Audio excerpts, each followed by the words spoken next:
suis Martine de Vauchelles. Je réside au Châtillon depuis 24 ans.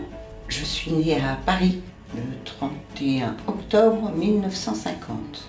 Et lorsque j'ai eu 18 ans, mes parents, pour le travail de mon père, sont venus habiter à Reims.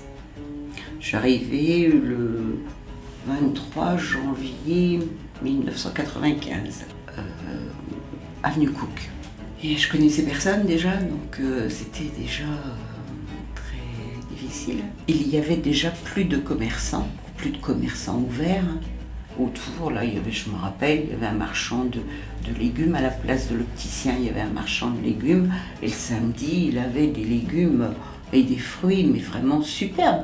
On faisait la queue d'abord devant ce magasin. C'était, oui, c'était vraiment, il y a plus que maintenant, quoi. Vous les voyez tous fermés. Regardez Gribouille qui a fermé. À côté, vous avez l'horloger qui a fermé. Ils ferment tous, hein, il n'y a plus grand monde. Je trouve que les gens respectaient un peu plus. C'est vraiment un manque de civisme très très très important pour lequel j'essaye de faire la guerre en tant que présidente de l'amicale des locataires.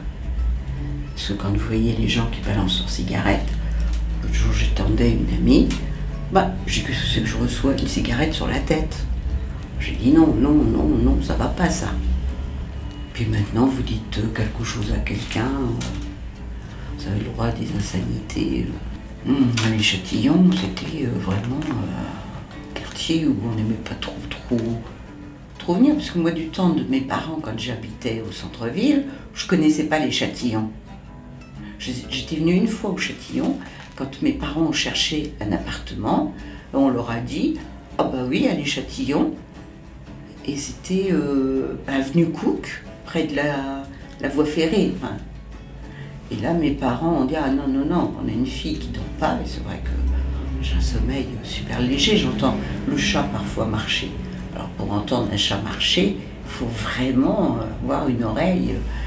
Alors il dit non, elle n'arrivera jamais à dormir avec le bruit. Donc c'est la seule fois que j'ai vu les Châtillons. On n'est jamais revenu au Châtillon.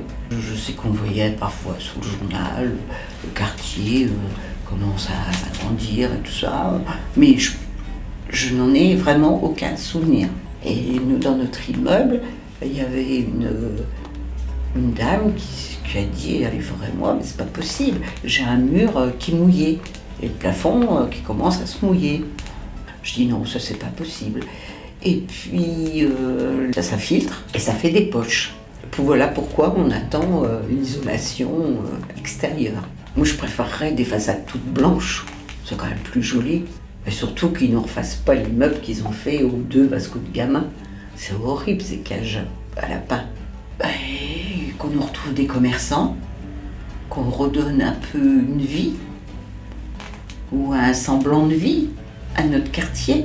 Qu'on dynamise un peu, puis qu'on refasse, je sais pas si vous avez vu sous les arcades, le sol dans l'état où il est, la saleté. Non, c'est pas possible ça.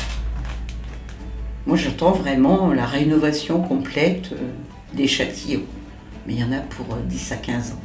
La maison de quartier, c'est eux qui font le lien avec le quartier, parce que si vous venez à n'importe quel moment, vous avez toutes les nationalités de représenter à la maison de quartier. Donc ça, la maison de quartier, il faut absolument qu'elle reste là, au cœur du quartier. Enfin, pour moi, c'est important.